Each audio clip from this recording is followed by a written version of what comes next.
Pour moi, la meilleure manière de se faire connaître, c'est avant tout sa propre communauté. C'est de créer du contenu pour des gens qui sont passionnés par un même sujet. Moi, mon sujet, c'est l'entrepreneuriat. Et d'avoir un engagement le plus fort possible au sein de cette communauté. Donc, j'ai créé tout un tas de règles, tout un tas de systèmes autour de la notion de communauté depuis plusieurs années.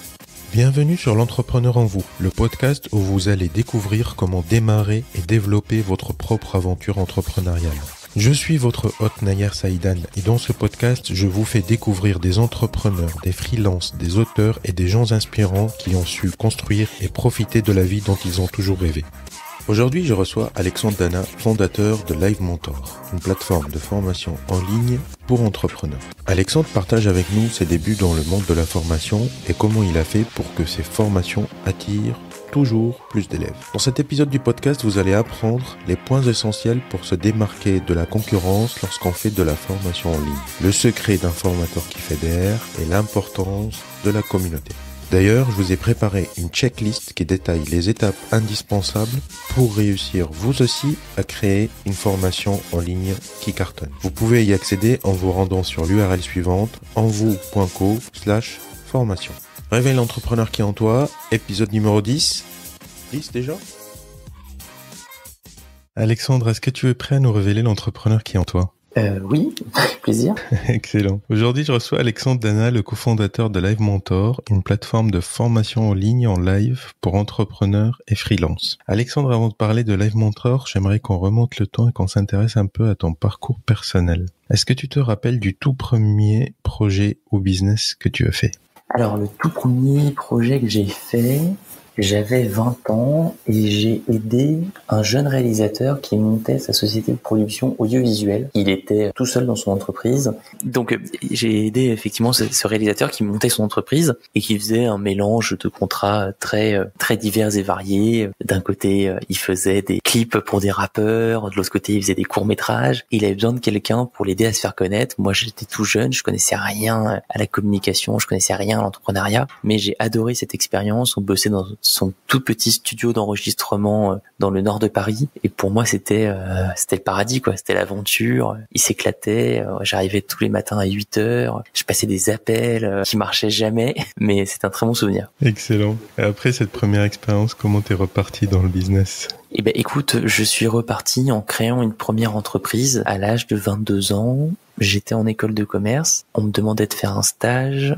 Et moi, j'avais pas envie de bosser pour une grosse boîte, donc j'ai cherché des alternatives pour valider mon stage sans bosser pour une entreprise. Et à ce moment-là, je me suis dit, j'ai qu'à créer ma propre entreprise et m'embaucher moi-même. Ça devrait fonctionner. Et effectivement, ça a fonctionné. L'école a accepté. Donc, c'est ce que j'ai fait. J'ai créé ma première entreprise qui était un site sur lequel je regroupais des résumés de cours pour des lycéens. Je regroupais des fiches de cours. Je regroupais des corrigés de contrôle, des exercices, des QCM. Et ça n'a pas du tout marché. Ça a été un échec total. Je récupérais sous format papier des tonnes et des tonnes de contenu. J'avais des piles entières de copies doubles sur mon bureau et je passais mon temps à les numériser, c'est-à-dire que je les tapais ensuite à l'ordinateur.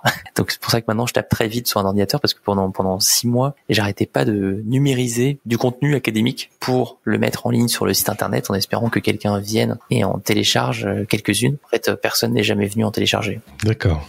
Et c'est de là que venu ton intérêt pour la formation ? Absolument. D'accord. Et après cette première boîte ? Après cette société qui a fait faillite au bout de 6 mois et qui n'a pas du tout généré de chiffre d'affaires, j'ai eu l'idée de Live Mentor et c'est ma société depuis maintenant 6 ans. D'accord. Et si tu nous en parlais un petit peu plus de Live Mentor, comment tu as trouvé l'idée et comment s'est passé le démarrage ? Alors Live Mentor est une école en ligne pour entrepreneurs. On forme des gens qui ont un projet, que ce soit des sites e-commerce, des freelances, des indépendants. Et on a eu un démarrage qui était très difficile. Pendant plusieurs années, on a cherché notre modèle, on a testé plein de choses, à gauche, à droite, dans tous les sens. Et voilà, ça a été vraiment une aventure assez intense, si je puis dire. Mais c'était ma première entreprise, c'était normal. Voilà, je savais pas où je mettais les pieds, je savais pas du tout comment m'en sortir. Et j'ai appris sur le tas. Je me suis formé et je ne le regrette pas. D'accord. Et où est-ce que vous en êtes aujourd'hui avec Live Mentor ? Eh ben, aujourd'hui, on a formé plus de 4500 élèves. C'est une très grande fierté. On est une équipe d'une vingtaine de personnes sur Paris et on essaye de construire à chaque fois le meilleur écosystème possible pour des gens qui veulent entreprendre.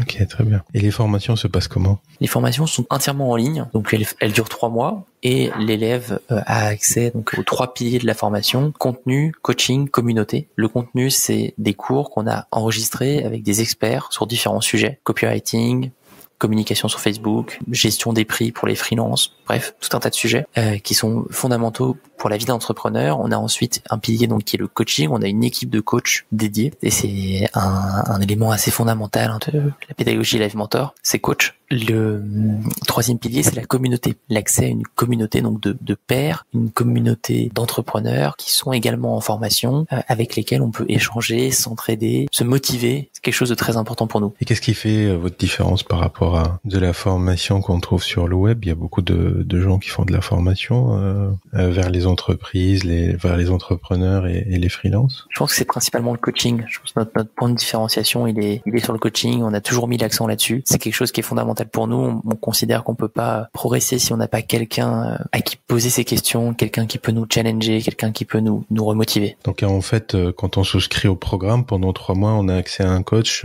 auquel on peut poser tout ce qu'on veut comme question, quoi. C'est ça. D'accord. Et toi-même, je crois, Alexandre, tu fais des formations aussi? Oui, j'ai toujours un rôle actif dans notre équipe académique. Moi, je m'occupe à la fois des formations, mais aussi d'un autre format qu'on a lancé récemment, qui est du coaching très intensif pour des entrepreneurs qui sont déjà assez avancés dans leur projet et qui ont besoin de cette discussion, de cette conversation permanente pour être challengés sur leur stratégie, sur leur positionnement, sur les relations avec leur équipe. Voilà, donc je me concentre principalement sur ce format de coaching très intensif. D'accord. Et comment tu les aides justement? Est-ce que par rapport à ton expérience personnelle sur Live Mentor, tu leur proposes des solutions ou enfin des problématiques que toi t'as déjà rencontrées? Oui, ou que d'autres personnes que j'ai accompagnées ont rencontré.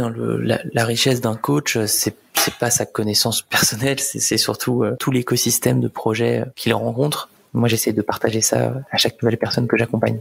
D'accord. Tu parlais d'une équipe d'une vingtaine de personnes, c'est ça? C'est ça. Comment t'as fédéré cette équipe? Comment tu l'as recrutée? Comment tu l'as fait vivre, on va dire, tous les jours pour aller plus loin? Écoute, moi j'ai une équipe assez exceptionnelle. Ce sont des gens qui sont très passionnés par la pédagogie, par l'éducation, par l'entrepreneuriat. Une grande partie de notre équipe intervient ponctuellement dans les cours. Ça, je trouve ça génial. Toute mon équipe, par exemple, fait partie de l'espace communautaire sur lequel on met tous les élèves. On a un espace communautaire avec tous les élèves et j'ai dans cet espace communautaire également tous les membres de mon équipe, ce qui est chouette. Et je pense que ça donne aussi une source de motivation très forte à toutes les personnes qui font partie de l'entreprise parce qu'elles voient tous les jours l'impact de ce qu'on fait. Tous les jours, on a des élèves qui nous félicitent, tous les jours des élèves qui nous remercient, tous les jours des élèves qui nous appellent à l'aide et on essaye d'y répondre du mieux que possible. Donc ça donne du sens au travail. D'accord. Où est-ce que vous en êtes aujourd'hui en termes de chiffres? Est-ce que vous êtes bénéficiaire? Oui, écoute, le modèle économique est prouvé et nous, on a comme positionnement de, avant tout, bien faire les choses. De d'abord bien faire les choses plus que de viser des levées de fonds excessives comme on peut voir dans l'écosystème des startups. Là, on est concentré d'abord sur une priorité qui est de bien faire ce qu'on fait. D'accord. Tu disais, Alexandre, que vous avez testé plein de modèles, qu'il y avait des choses qui marchaient pas, etc. Comment on se motive quand on est dans une étape de test et qu'on sait pas si notre boîte marche ou marche pas? On se motive en faisant des tests, justement.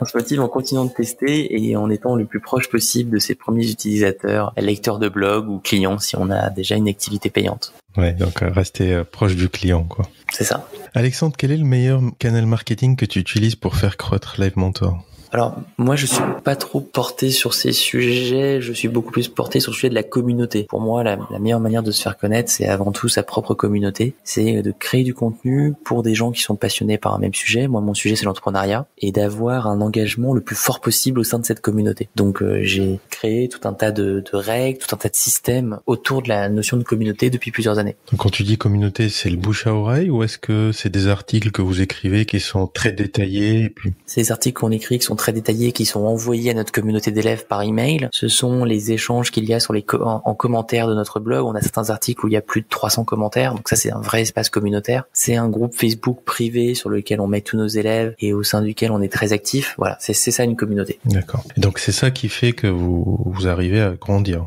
Absolument. Quelles sont les prochaines étapes clés de la croissance d'Élève Mentor? Eh bien, écoute, je pense que les prochaines étapes, c'est avant tout encore mieux accompagner des entrepreneurs à différents stades de leur projet. Moi, j'ai des personnes qui ne sont pas lancées, j'ai des personnes qui sont déjà lancées, j'ai des personnes qui font déjà du chiffre d'affaires, j'ai des personnes qui ont déjà des équipes avec 5 personnes, 10 personnes, 20 personnes, j'ai des personnes qui font déjà des sociétés avec 15 millions, 30 millions d'euros de chiffre d'affaires. Et donc, c'est des problématiques qui sont très différentes, logiquement.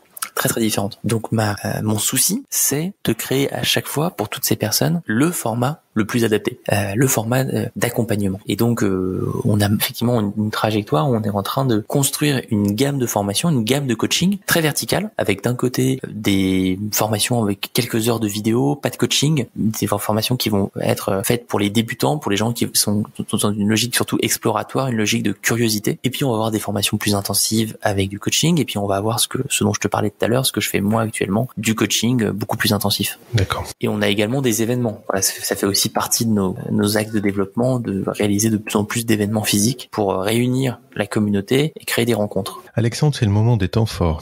Quel a été le pire moment de ton parcours d'entrepreneur et comment tu as fait pour rebondir? C'est une bonne question. J'y ai jamais réfléchi vraiment, donc je pourrais pas te donner un moment en particulier. Disons que quand j'ai été assigné en procès et que j'ai dû changer ma marque, ça a été compliqué. Ah, est-ce que tu peux nous raconter ça? Écoute, je peux pas tout dire malheureusement parce qu'il y a... En fait, t'avais un autre nom, c'est ça? Exactement. D'accord. Et t'as dû changer parce que il y avait un conflit avec une marque qui n'avait pas le même nom, mais qui quand même s'est un peu offusqué. À ce moment-là, t'avais déjà de la communauté, des gens qui te connaissent, t'avais déjà une certaine présence. Écoute, on avait déjà une petite communauté, mais j'aurais jamais dû passer autant de temps dans le procès. Qu'au final, on a perdu plusieurs fois, alors que tout le monde me disait qu'on allait gagner. Tous les avocats étaient unanimes, c'est un scandale, ils ont pas le même nom que nous, ils font pas la même activité, c'était simplement des noms qui étaient proches, mais j'aurais pas dû passer autant de temps sur ce sujet, parce que le nom c'est très peu important au final, quand on se lance, c'est beaucoup moins important que la communauté. Ouais, donc en fait t'as pu repartir, ça n'a pas posé un véritable problème ce changement de nom. Oui, ça n'a pas posé un véritable problème. A contrario, quel a été ton plus beau moment? Je pense que le plus beau moment, ça a été la première conférence qu'on a organisée avec tous les élèves il y a 1 an, en mois de décembre. Et on a réuni 150 personnes dans un théâtre à Paris et c'était exceptionnel. D'accord. Donc c'était tous les élèves parisiens, on va dire. Alors il y en a certains qui sont venus de très loin, Bordeaux, Belgique, Canada, c'est assez varié. D'accord. Ok, super. Alexandre, c'est le moment de l'interview top 5. Le livre que tu recommandes? Ah, c'est une très bonne question. Je recommande le livre Founder and Lost de Rand Fishkin. Ok.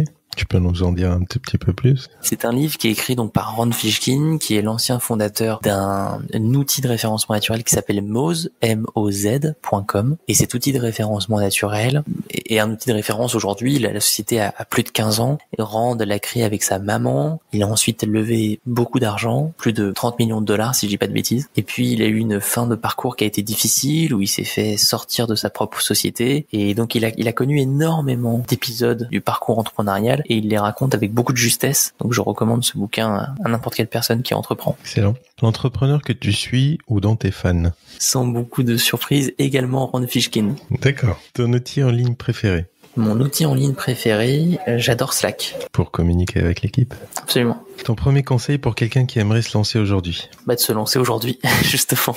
De se lancer au plus vite. C'est ce que tu conseilles à tes élèves? Ouais.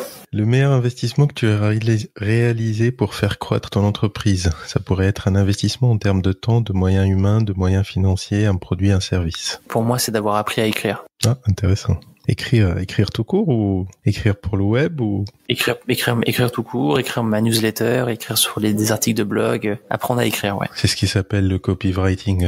C'est ça. Alexandre, merci de nous avoir accordé cette interview. Est-ce que tu pourrais dire à nos auditeurs où est-ce qu'ils peuvent te suivre? Ils peuvent me suivre sur LinkedIn, Alexandre Dana, voilà. Bon, super. Merci Alexandre, à bientôt. Super, merci beaucoup, au revoir. Encore merci à Alexandre pour nous avoir révélé l'entrepreneur qui est en lui. Je vous rappelle que vous pouvez accéder à votre bonus, une checklist qui détaille les étapes indispensables pour réussir à créer une formation en ligne qui cartonne, en vous rendant sur l'URL suivante envou.co/formation.